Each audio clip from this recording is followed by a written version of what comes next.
manage marriage and ministry. We know that our brother and chairman, Reverend Boyce, is a very busy man, but I'm sure enough that he finds time to be with his family. And by extension as well, I believe that his wife Sandra is also a busy lady as well, but she also finds time to spend with her family. And tonight we want to hear them as they share with us. So without further ado, and I wish I had a drum roll, so I ask somebody else to come and help pull this side. This side. And we want to introduce to you to our living room setup. So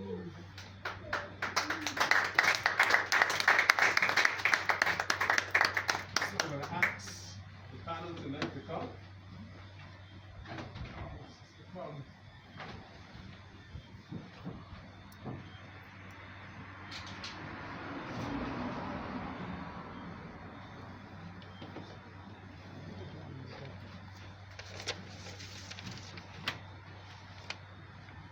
So at this time, I'm going to turn it over to our hostess, Juliana Whittle.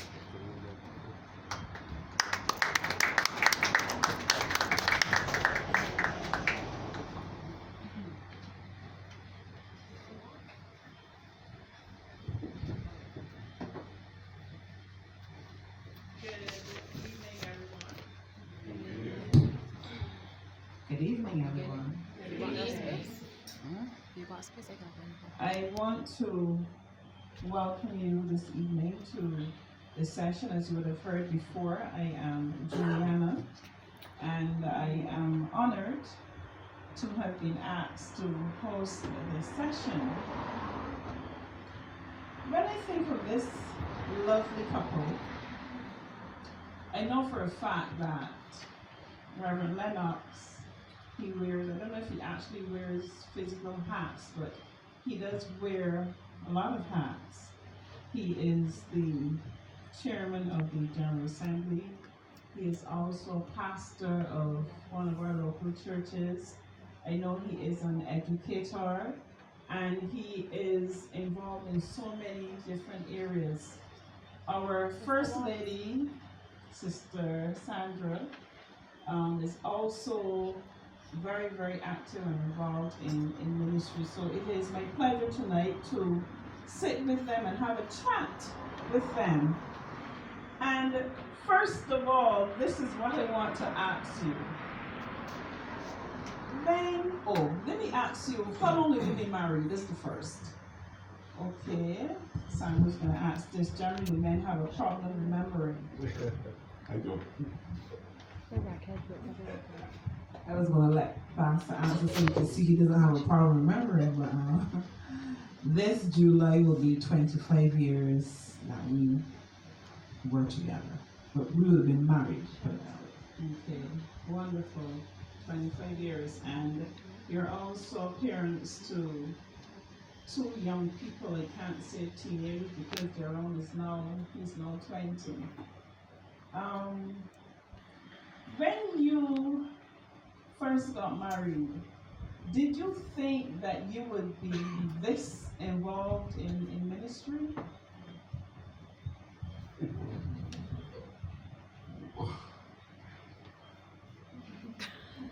That's a good question. I'm not sure how to answer. If I knew that we would be involved in ministry because we were involved in ministry before we were married. I wasn't sure to what extent we would be involved in ministry. So before we were married, we did a lot, like youth camps. We would do youth camps. So we kind of grew up in youth camp, working as camp counselors, and then eventually I would have worked as the camp director for a number of our local camps, and then regional camp and so on. So the ministry, we knew that we would be involved in ministry because before then we had like musical groups like Ecclesia and that kind of thing. So those are things that were going on before we got married. And then pretty much as we got married, then I became youth pastor at Chapman Street. So they kind of happened simultaneously, right? So maybe we didn't know the extent to which we would be involved in ministry, but we pretty much knew that ministry would be part of our lives. And this one is for you, Sister Sandra, because though you are involved in ministry, he is, at a higher level in terms of his involvement. How do you handle being married to a man who is not only a man of God, a Christian, a minister, but involved in ministry at such a high level? I think one of the most important things, what Leonard said just now, is that before we were married, we were already heavily involved in ministry. So it wasn't something new that came to us. And from the time I met him, he was always active in church, always doing something, always involved in some area. So I knew that he would be a person who would continue that same, have that same drive and that same passion for ministry. Over the years, of course, it has grown, and really grown. But I think because we both enjoy what we do, and because we don't see it as a chore, we see it as a part of us, being able to do something for God, being able to work for God, being able to give back our time and give back the talents that He's blessed us with. We don't see it as a chore. So for me, even though there are times when it may be challenging in terms of managing time and managing meetings and those kinds of things, it isn't dreary, and it is not a situation where you're in a place you don't want to be. Okay. It is said that Christian couples, thriving Christian couples, have a deep shared faith, and we regard Christ as the foundation of our relationship. Would you say that you act differently because your relationship is Christian based? Do you pray together as a couple? Do you study the Bible together as a couple? Because sometimes being so busy and involved in ministry at your church and all these other places, what about your own home setting? Do you find that time for spiritual intimacy? Yes, we do devotions together. So we read together. We do various study plans, but we spend time usually in the morning, early in the morning, and we were in the practice of doing that. So that before the children got up and the demands of the day began, we would spend some time connecting with each other, with the Lord. That became a very important aspect of our lives. So I know that, for instance, there are times when, like sometimes as persons who do things like preach and teach and those kinds of things, you can get into the rut of only studying the Bible when you are preparing to present something because of the demands of life. And so it's important that you're able to pick your best time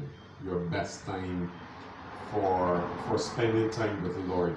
And if late at night is your best time, well, do that. If early in the morning is your best time, well, do that. But just pick a time that is very practical. Yeah. Late at night is not practical for me, because a lot of the things that I do in the evening, and then sometimes, after a certain time I get sleepy, and I know that if we try to work nights, it's going to be inconsistent. So putting in the sacrifice to make it happen in the morning, just excuse my voice, sorry, works better for us. So you have a Christ-centered relationship and you find time to pray together as a couple. What about communication? Very, very vital, and we said it would be heart and soul of every relationship or any relationship. How is communication between the two of you? Well, I guess we could probably have different perspectives on it. The psychologists say that women have 10 times more words than men do. And so, in terms of how they express themselves, they will say a lot more. In addition to that, men often process internally, and females process externally, so that a female will very often see how she feels, and a male will ponder and think about it, and sometimes maybe even go into a shell or just just be quiet. And it's not necessarily that you're giving silent treatment or that the other person is nagging, but it's just the way how males and females are so different in terms of communication, how they communicate. Also, females tend to communicate how they feel, which is not always, let's use the word loosely, factual. It may be a fact in terms of, yes, I really feel this way, but it may not be a fact in terms of that it is accurate in terms of the perception that you have. Yeah? Well, males, because I guess they process internally and they think things through a bit more. I hope that you're really thinking things through. Yeah. No. Right. All right. I was just saying that out there, but I think that we communicate pretty well. That we've learned. We've had like periods where, like most couples, where we didn't think that communication was good, and we were unhappy with where we were in terms of communication. But I think that, like everything else, a marriage is a work in progress. It's a journey, and so you don't start out having a perfect relationship, continue having a perfect relationship, and end having a perfect relationship. I think that is something that you just gotta keep working on all the time, right from start to finish. Looking at areas where improvements can happen and making those improvements. So I know that there have been times when we didn't think that communication was at its best, but it's something that we continue to work at. Yeah, I will let Sandra say a bit because I know that she has something to communicate as well. You know, they say, what is it? Men are from Mars and women are from Venus. Right. So I think that one of the important things in understanding relationship is recognizing that you're not the same and figuring out what works for you. So like I also say, I like to talk. If something's bothering me, I'm going to talk about it. Whereas he may prefer to think about it. So you have to recognize what the other person, what's comfortable for them, what they are in the habit of practicing, or what's their first inclination, and then you work to suit, so that in a relationship, if my husband knows that if something's bothering me, I want to talk about it, then I'll talk about it, and then I'll respect the fact that he needs to think about what I said, I'll let him think. Of course, I'll always work it out perfectly every time, but like over the years, you recognize and you learn what the other person, how the other person operates, and then obviously for peace sake, and because you want your marriage to work, you then begin to put things into practice and and learn how to cooperate with each other and to basically tap into what the other person prefers, on that level. Yeah, there was a night, right? When Just a minute, Yeah. Reverend Sorry. Lennox. It seems like you have You have a someone. caller? Yes, we have a Okay. caller. Okay.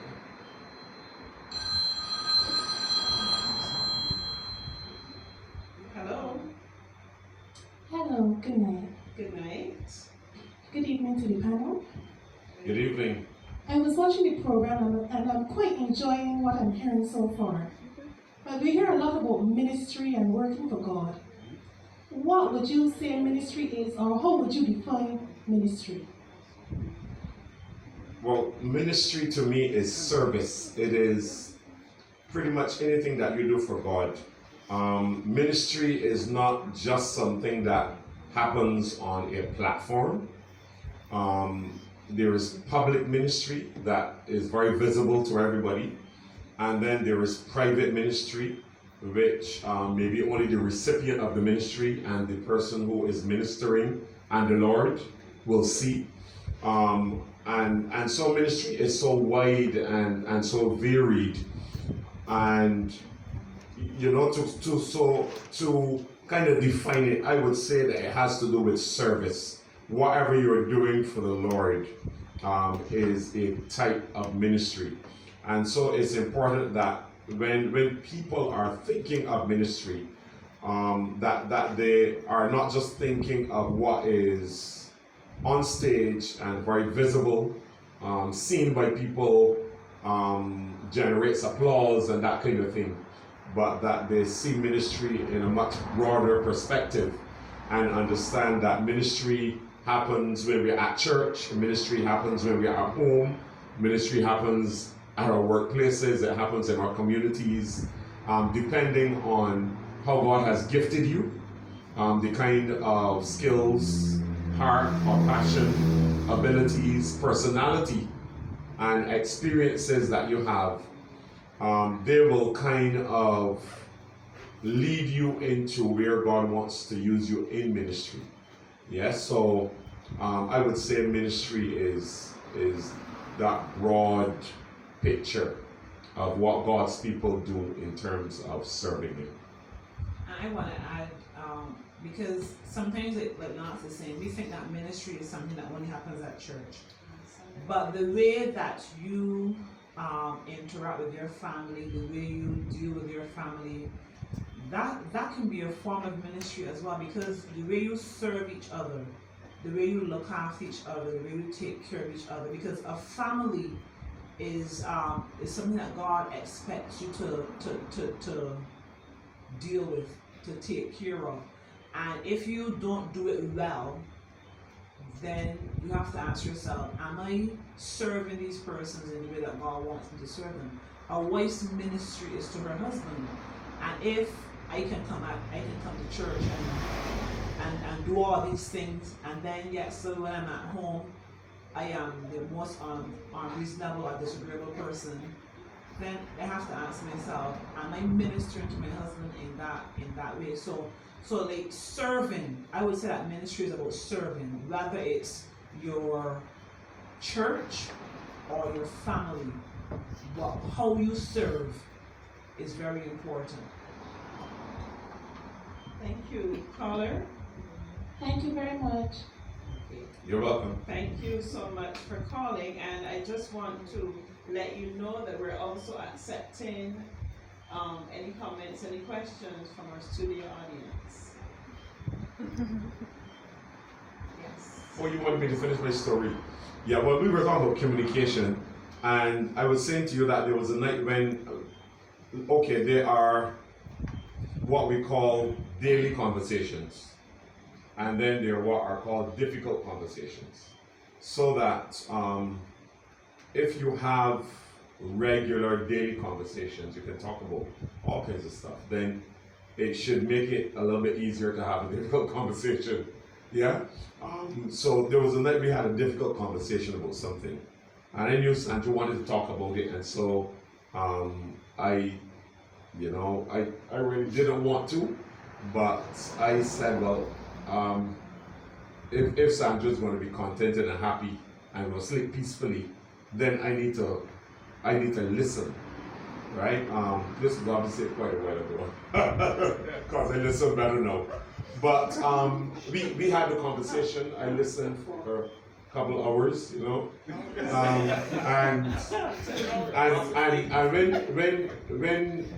then I shared some stuff. I felt so good. I said, yes, I'm going to sleep like a lark tonight. And, you know, I was very happy. I thought I had done a fantastic job and everything. And then about 2 in the morning, I felt this elbow, right? Because I thought that everything was settled and good. She didn't think so. And so the conversation started again in the wee hours of the morning. Yeah, so the thing is that we have to be able to, I guess, work at understanding each other, because communication, it on one hand, it is the lack of it can be evidence that there is something else that's wrong, but doing it and trying to do it well from a different angle will help your relationship. You know, so it can look like a remedy, or it can look like a consequence. You know, so I think it's important that when communication seems to be shaky, that we take a look, we do some introspection, and I think it's important also that we work on communication in such a way that it enhances relationships rather than has a couple walking on eggshells and you feel as though there's certain things they can't talk about, or you know, I can't talk about this matter because it's always going to be a problem, and so on and so forth. That leads me into this question: how do you handle conflicts? How do you handle conflict? Disagreements? Better know. Like I said, with time, you should get better at dealing with conflicts. I think that, like I said, one of the things that we recognize is that I like to talk about it. He likes to just think about it. And I had to learn that there are times when I just had to just let it go. Just let it go. And then there are times when I said what I want to say, and I had to recognize that I like to talk about it, but he doesn't want to talk about it right now. So don't try to force the issue. So it's like you have to find what works for you as a couple, and you have to be willing to give and take. You have to be willing to compromise. You have to be willing to see things from the other person's perspective and not your own. So I find that one of the things I had to learn was not being selfish and not thinking about me only. And over time, that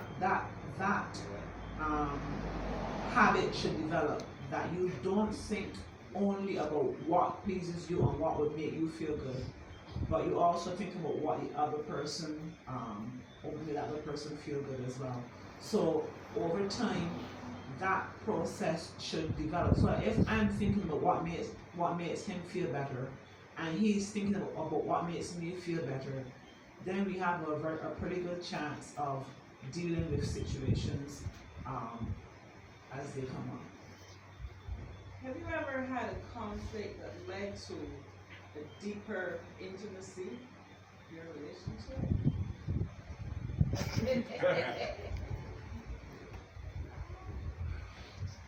I would say yes. And I think that, like I was saying before, the challenge is that you're on a journey. Yeah, and I think that conflict sometimes is very constructive, So I don't see it as a negative thing. I see it as neutral, and I think that the whatever methods you put in place to resolve the conflict will determine whether it gets messy or whether it brings healing or it makes you stronger or it makes your relationship better, develops deeper intimacy, as you would have worded it. So I would have seen that over time where there were challenges that we had to cope with and we had to talk about and so on that helped us to even deal with other conflicts that came up later because we had been there before and we had talked about some of the things and we had dealt with some of the things before, so it helped us further along. Yeah, so I would say yes. And I think that the key though to that will be how you actually handle the conflict. Yeah, because the reality of statistics is that 50% of marriages don't work. And this includes Christian marriages. And usually when a marriage doesn't work, it's because of some kind of conflict of one kind or another. So it takes two people to resolve conflict. One person can't resolve the conflict. The person can give in and say, okay, I'm not going to bother about it anymore. And then something else happens, and the same person gives in again and says, well, okay, all right, I can just leave this. But then after a while, you can't keep doing that all your life. So there are times when if one person can make a marriage work, maybe 99% of marriages would work. But sometimes it's the one person who's trying and the other person is not. And so the person just decides, well, look, I can't fight this battle on my own. So it means that when in terms of conflict resolution, both persons have to play a part. So sometimes you have to step back and say, okay, so what did I contribute to this situation? Because it just can't be my spouse that caused this. How did I contribute to us getting here? And what can I do now to help us to be able to move on? Yeah? And I think that if both persons look at it like that, then both persons will bring a work ethic to the table that allows them to work through any conflicts that they have. Sister Sandra, in the early days of your marriage, when conflict arose, did you run that home to No, I did not. I think I made up in my mind from day one that divorce is not an option, separation is not an option. So, whatever situation we had to deal with, we would fight it through. We would deal with it, and they had that determination in my mind that I'm not giving up, I'm not giving in, we're going to work it out. So even in the early days, when we had conflict, that was never an option for me to go back. And just bear in mind that I'm not sure what conflicts you're talking about those 30 days. Just kidding. For all persons who are watching our program this evening, the number to call with your queries on managing your family, marriage, and ministry, 549-0101. 549-0101. Are there any questions from our studio audience at this time?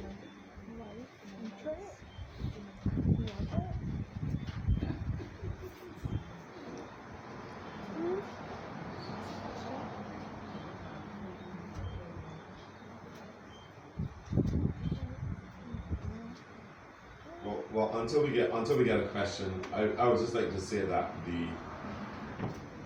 in terms of the theme and the whole idea of balancing, right? Balancing marriage and ministry. I think that is really, really important, especially for people who are heavily involved in ministry. being able to I know there's some people who don't like the word balance, but to me, balance is something that is very important. Jesus' life had balance. Jesus was heavily involved in ministry, but his life had balance. In fact, the Bible says that he grew in wisdom and stature and favor with God and men. So when you look at Jesus, you saw somebody who socialized, who went into the hills and spent time there. You see somebody who connected with people at different levels. So I think that it's important that our lives have a measure of balance. And well, I am not I was just trying to find the right word. I consider myself what people call a realist. Okay, so let's take that call and then we can come we'll back. take that call. Good evening. Hi, good evening. Welcome to our program. Thank you. My question tonight is for Minister Sandra. I am a newlywed and I'm interested in getting into ministry. As a young woman, do you think it would be best to wait and concentrate on starting a family or get started in ministry? Wow, what a question.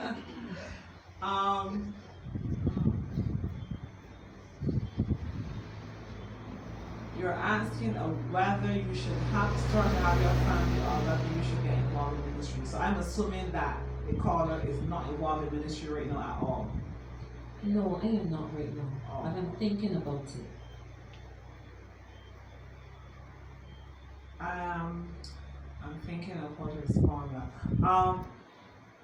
I would like to think that if you are a Christian and you are correct, Yes, I am. right, that you are already doing things for Christ, correct? Yes, please. Right, so you are already serving. Are you already serving? Yes, I am. Right. It may not be a formal ministry, like perhaps teaching Sunday school or working with youth or something, but you may be involved in some other informal ministry. Maybe you counsel people at work, or you share your testimony with others. So you are already involved in ministry. If once you are a believer, you should be. Whatever you do should be considered a service or a serving God. So from that aspect, I would say you're already involved in ministry. Maybe you want to get more involved, correct? Yes, please. Right. Okay, so I would advise you to continue what you're doing and to find out where it is that God wants you to serve. Go ahead and serve. And I don't think that there is a decision between serving and deciding to have a family. There's no one or the other. You can go ahead and decide to have a family and serve God and minister at the same time. Because like I said earlier, working with your family is also a ministry. And there are times when God will call you to do ministries, particularly in your family, the way that you deal with your relatives, the way you deal with your spouse, your children. That's a form of ministry as well. So I wouldn't put one against the other. I would say you're already serving. If you want to do more service, then find out from God where it is He wants you to serve, and go ahead and serve. And as your family comes along, then you'll be able to find ways to serve there as well. Thank you. Thank you very Minister. much and have a good night. Thank you. Thank you, Minister Sandra. Even as the caller was talking about starting a family, you have two children.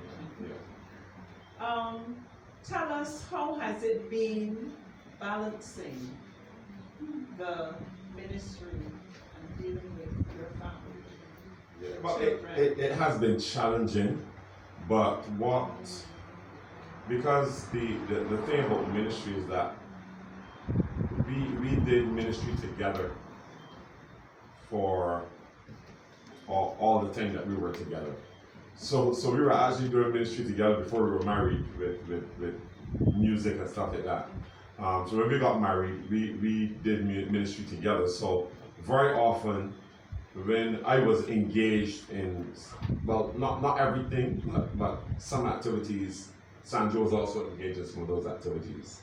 So it meant that the children would tag along, yeah, and so they kind of grew up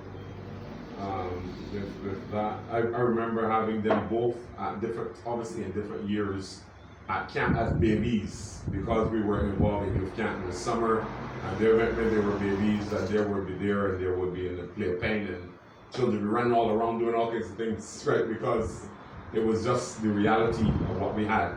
I think though, in terms of being able to get the balance, you have to intentionally spend time with children. You got to intentionally do it. It shouldn't be something that just happens because they live with you and so they are around you, but you have to find times when you don't do ministry and you are with the children, and at different stages of life they will require different amounts of time and different kinds of attention. Yeah, and so when as they grow, there are different things that they'll need at different ages.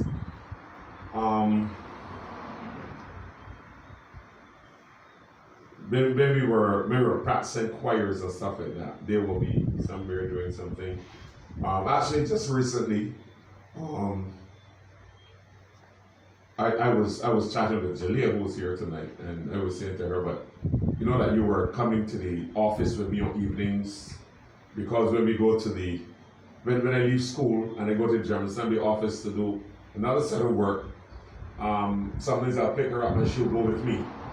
And I think when I actually started that work, she was in class 2 or class 3 at primary school.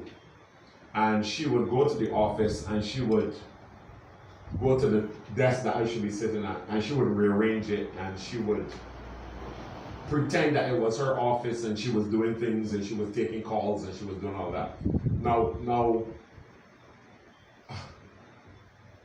I couldn't say to her, well, you know what, you really can't rearrange this desk, because I had to let her do it, because that was I was trying to do ministry, but she was with me.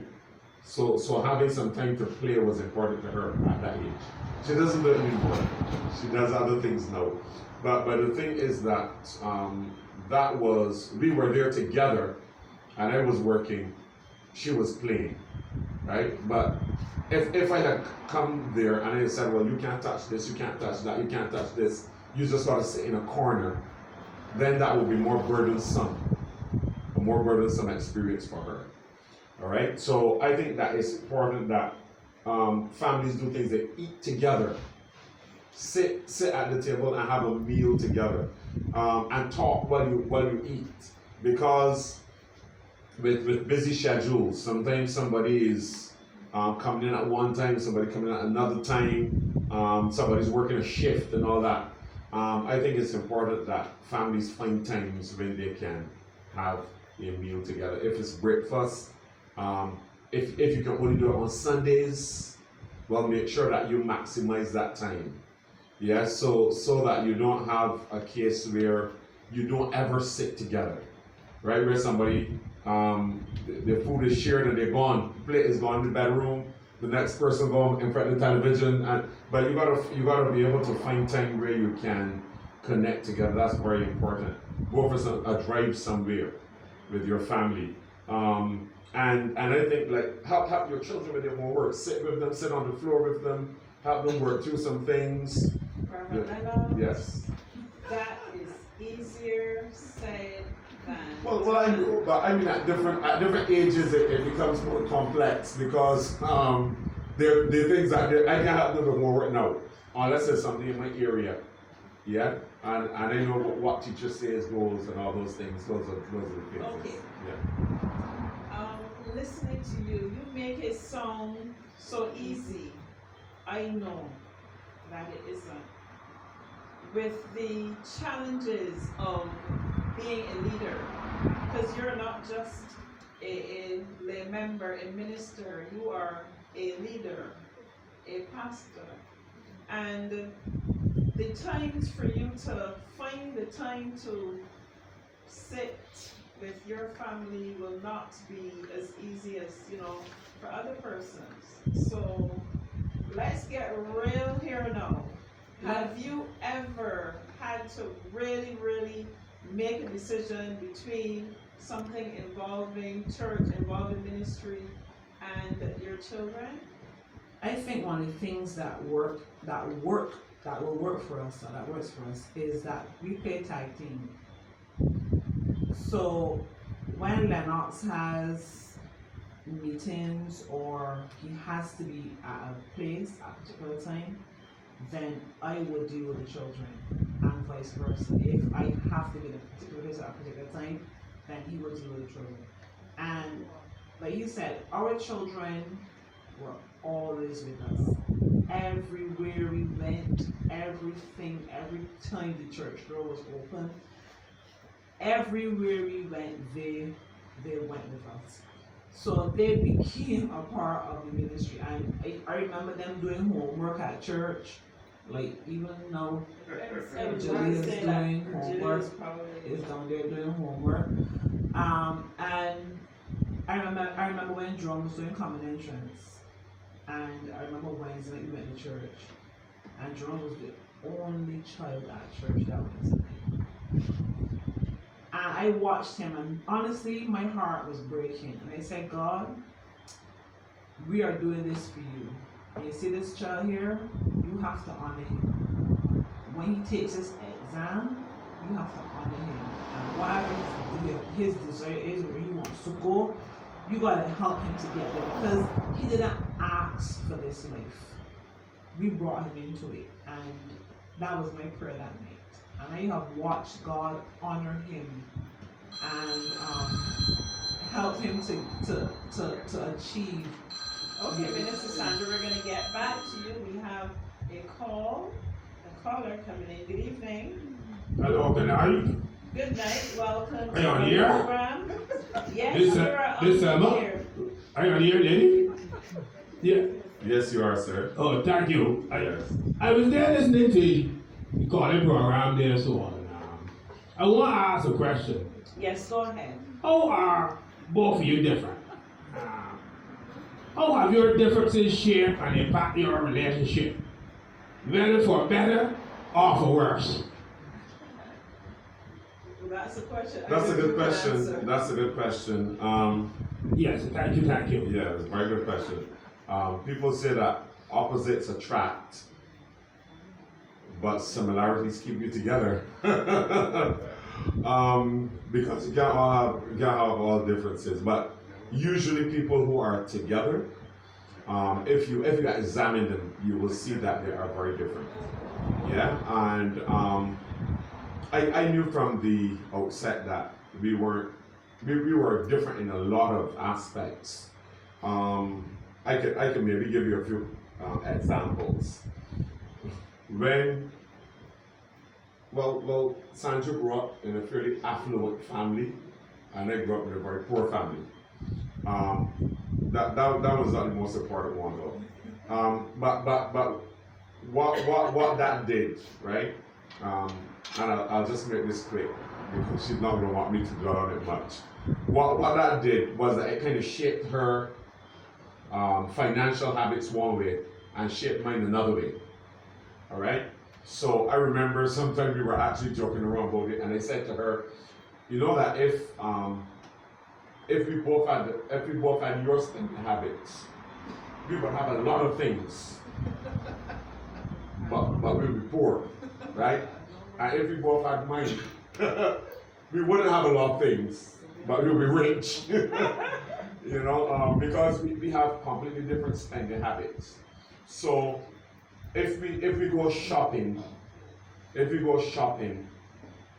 sometimes this is an exaggeration, but sometimes I'm a nightmare for her, because I would say, but you're sure that and she would tell me, well, I'm not sure you will spoil this if you do that, right? So I'll just back off, right? because my shopping habits is quite different from hers, and our spending habits are quite different. So those differences, that upbringing, that socialization kind of shaped us differently. Sandra grew up in a family. She said that her mother told her, "I love you" every day. No, I grew up in a family where I had no doubts that anybody loved me. I knew that we loved each other, but it wasn't our culture to say that. Nobody really told anybody, "I love you." That would be like so strange, right? And I probably wouldn't know how to respond. I would probably, my heart would probably start racing and break like cold sweats and so on. But we would probably write it in a card.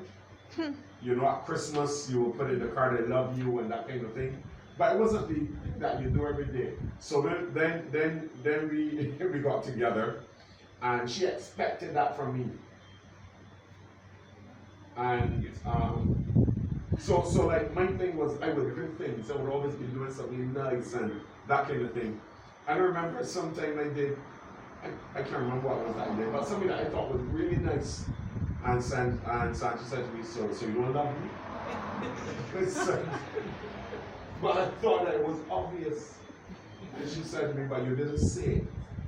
So saying it was important for her, right? And so it meant that we had kind of like different love languages. So she needed the consistent reminders and the words and so on. Whereas mine was a more practical thing. That if you help me out and that kind of thing, that it shows that you love me. So I didn't necessarily need to hear the words because I wasn't kind of accustomed to it, right? But I learned to adjust. Yeah, I learned to adjust so that we tell our children that we love them all the time and that kind of thing, because they kind of learn how to work that way. And she kind of also learn how to, because she helps me a lot with a lot of things I have to do. So I find that those, like, the differences is a matter of understanding them and working through them. And if you love your spouse, then you gotta embrace the differences that they have and capitalize on it. I think it's important to realize that you're not going to be alike. And you'll see things through different eyes. You have to accept that first off. And you won't always agree. Exactly. I think that's something when young couples get married, they expect that, well, this person will understand it from my point of view, or they'll see it from my point of view. But as you grow as a couple, you recognize that you're something you're very different, your responsibilities. You have to be able to accept that the person doesn't see it your way. And just work that. And Sandra talks a lot and so on, and very shy and reserved. Yeah. So, that's another difference.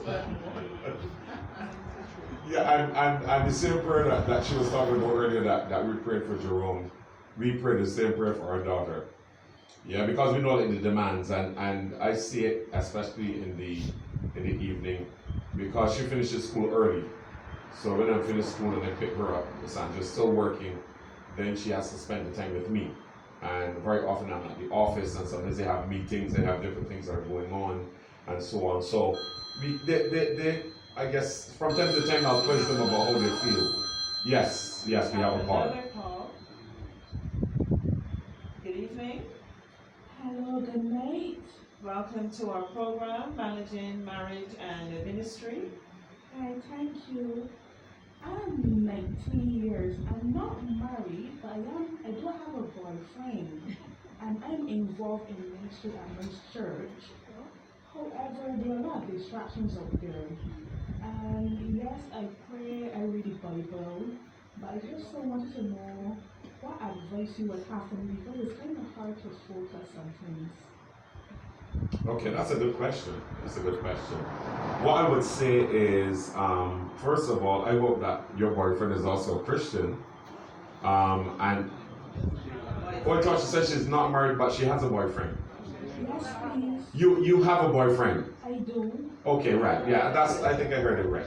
Right. So it would be important for him to get involved in ministry as well, because what will happen is that it's going to be important that you are able to see things through similar eyes, and have the same kind of value system, the same kind of ideals. You don't have to be identical, but the standards, the ideals that you have for your life, it's important that he has those kinds of ideals, so that you're not like light and darkness, because then you're going to find that somebody at some point in time is, because you're in love, somebody at some point in time is going to want to compromise to satisfy the other person. Yeah, so it's important that you guys are on the same wavelengths. So it will be helpful if he's also involved in ministry, because what you will find is that if he is, then it's not going to be as much of a distraction as you may think. Because being in love is a real thing. It's a inevitable thing. It will happen. For some people, it happens earlier in life than others, but it's something that will happen. You'll see somebody or some persons over time that you like, you'll find attractive. There's something about them. You'll get to know them, and But when you do that, it's important that you make sure that those persons are, and you are on the same page. To me, that's essential, because you don't want to have a promising life, be going somewhere, doing something with your life, and then has somebody who is going to be a distraction for you and will limit your potential to achieve the things that you want to achieve. So I think it's very important that your boyfriend understands who you are, where you want to go with your life. Those are things you got to discuss. Discuss the things that you're not going to do. Discuss how you see your life unfolding. Discuss what your commitment to God is like, and he has to be on board with that.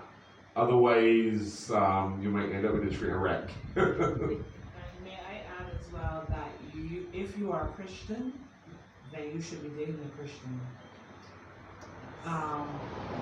Too often we have scenarios where we have, and it's usually the females who date persons who are not Christians, and as soon as you start to go down that road, you're going to find yourself juggling or compromising what you believe. So you want to make sure that the person you're with is seeing things from your point of view. That person has the same understanding that you have about Christ and what his expectations are for you and for your life. And if the person is not a Christian, they don't share that. So you don't want to start your life with somebody who does not share your life view. So that's where you need to start from the beginning. As young as you aren't married yet, make a decision that you're not going to get involved with somebody who does not share your life view about Christ. And that is a good explanation of the word unequally yoked. Thank you. Even as you were talking, you spoke about balance. You spoke about being involved with church and ministry and managing our children. But what about you as individuals? What about finding that time alone? That you time, that me time. What do you do when you need time like that? My me time is pedicures and manicures. There's nothing wrong with that. With pampering yourself. I do three things to relax. I get my nails done, I get my toes done, or I just go on the computer and engage in technology or creating or watching something. That relaxes me, but I find more so the me time with the taking care of me and getting my hair done and that kind of thing. There was a time when I didn't focus on me so much, and I recognized that I needed to pay attention to me. For my sake, not for Lennox's sake, but for my sake, I needed to feel good about myself, or how I look, and I started to pay more attention to me. But that's when I get my me time. Okay, I'm still talking. I'm talking to you, Mrs. Sandra. So that's me time in terms of taking care of yourself physically. I heard it say that you cannot pour from an empty cup. What about your devotion time? I know you said that you do family devotion and read the Bible together and stuff, but what about that time that you spend with God, those intimate moments with God? Right, so outside of our devotion time, I also have my personal devotion time, where I spend time with God. And I do a lot of talking to God in the shower. My family will tell you that at night I take long showers. And People sing in the shower, but I you don't sing. talk. I often spend time in the shower. When I'm in the shower, that's another place I have a lot of me time. Okay, in the shower. But I spend a lot of time talking to God in the shower, connecting with God. You do that with the water on? With the Or water because I'm on. saying now your With bill, the water on. you know, the water bill may be a bit steep. Come on, you can't get a nice shower if the water's off. Remember what I told you before. Yes. But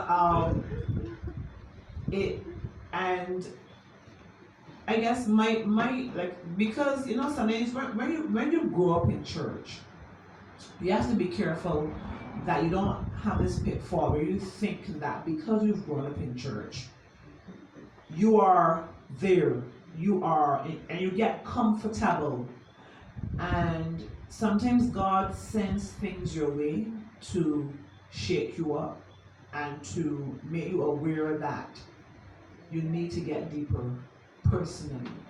And so I learned earlier, I like to tell people I like to learn my lessons early. I don't like to repeat lessons.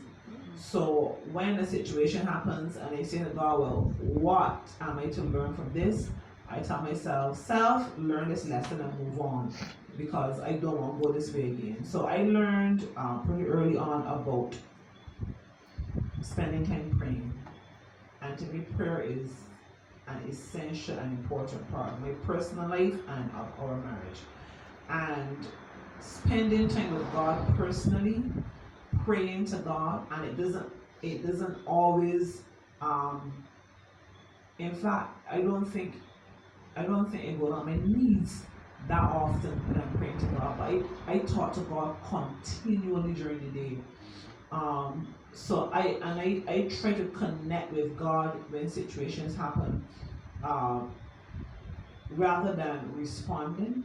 I try to connect with God and say, well, help me out here. how to handle this, what to do. So I find that talking to God every day, sharing with Him every day, listening for His voice in situations, that personal connection affects our connection.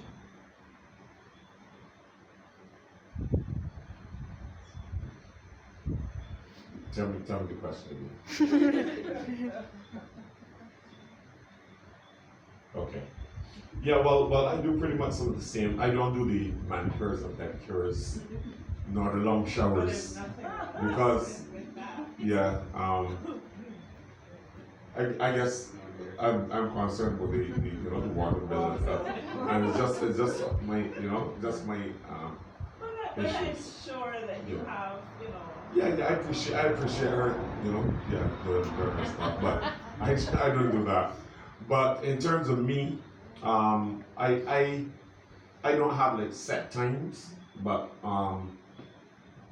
I utilize times that become available. One of the things that I try to do is that I try to do a little bit of gardening, and I find that when I'm outside in the garden, like to me that's really really cool. And there are times when I tell Sandra, well, come to the garden with me. I know she's not going to come, but I just issue the invitation. And then I'll walk with myself and I'll do my thing in the garden. And I think that when I'm up there, you know, it gives me opportunity to just relax and so on. Because I'm not like I guess maybe I don't pay enough attention to certain things. I do go to the barber, but apart from that, I don't do a lot of those pampering things, right? Unless it's Father's Day and folks are doing something. Yeah, but I have I don't say a lot of alone time, but I have times naturally when I'm alone, and I find that I utilize some of those times like in the evening when I'm in office or like at night, because Sandra goes to sleep before you. And so sometimes at night I do my own, you know, me time. In relation to ourselves now as a couple, one of the things, and I think that is important too for couples to have time for themselves too. We started when we got married. One of the things that we discussed, I think before we got married, was that we would have a family night. We didn't have children yet, right, but we just called it a family night. So we decided that one night per week, we would do something, okay? Whether we had money or not, we would do something. So there were times when we didn't have money, but at the time we were taking the bus. We took the bus, we were living in Black Rock. We took the bus to town, went by Chafette, bought 2 ice creams, and just walk up Broad Street, looking through the window at Cape Shepherd, walk right up to Nelson, walk back down, that kind of thing, you know, and that was pretty cool. Well, we don't do it as often, right? We don't do it as often. What we also did, which we pretty much did up to something recently, was that we would leave with beach clothes in the trunk of the car. By the time we got a car, we would put beach clothes in the car, and so any evening that time permitted, we would head to Bronx Beach and spend an hour. Because we knew if we went home, it was all over. We were not going to get back, right? But squeezing out things like that. And then what we would do is that on the 9th of each month, because we were married on the 9th of July, on the 9th of each month, we would try to do something really special, like go out somewhere, you know. We don't always do it anymore, but we would try to see who would be first to say happy 9th when we get up in the morning and that kind of thing, because it's something that you can still appreciate and cherish. But like squeezing out those times to be together is important. As children come on board, it becomes a little bit more complicated. In terms of being alone, yeah, because at certain times you really want to see the children, you want to be, yeah, but as they grow, sometimes it becomes easier. Transitions keep taking place, and so you have to make adjustments. One of the things that we do now is that we exercise together, right? For instance, Juliet does ballet. So when we took her to ballet yesterday, it gives you the opportunity to go to the gymnasium and walk for an hour. So there are some weeks where we can do that at least twice during the week. So we walk and talk. All right? And because Sandra wants to talk to me, right? Because she wants to talk to me, it forces her to keep up. Right? So she has to walk faster. Right? So then she gets a really good workout. Because she can catch me so that she can tell me the things that she wants to say. And so on. Yeah, but it's like finding what works at particular times to be able to do some things together. Yeah. And I think that vacation time is very good time. I think some of the best times we've had as a family is when we were on vacation together. Last year we went to St. Vincent in January for 3 days. We didn't do anything special. didn't go anywhere, we didn't go sightseeing or anything, but I think even the children were saying that was one of the best vacations we have had together, because we were just there together in the hotel room. We were laughing together, talking and making fun at each other, and I think that time of being with each other and just being able to relax and laugh together. And my family does a lot of laughing together, right? As you know, Lennox is a master laugher. Yes. He's Mr. Humor. So my children have his sense of humor. So we do a lot of laughing together. We make fun of each other a lot. They make fun of me a lot, but I don't mind. You learn to deal with it, but it kind of adds to the feeling that you don't have to pretend that with these people you can be yourself, and you don't have to worry about putting up a front or trying to be anything, because the family is real. And just let me add to that we try to do a vacation every year, because I think it's essential, because we're so busy, and I know life gets very demanding, and so we will sacrifice, save whatever we do enough to just leave him in a big world and go back to Barbados and just feel comfortable that everything's gonna be alright. And so I kind of got weepy, and she said they like laughing and things, so they found it funny, but I honestly didn't think it was funny at all.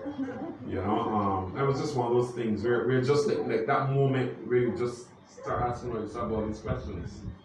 Yeah, because I know that life can be like that. Now when my dad died, I was at regional camp in Tobago. And he had been saying to me, well, he lived in New York. He was talking about coming to New York, and I would always promise one of these summers I can go, and then every summer would be camp. Something happening during the summer, church related, and so the first time I went to New York was to my dad's funeral. First time, right? And that wasn't cool at all.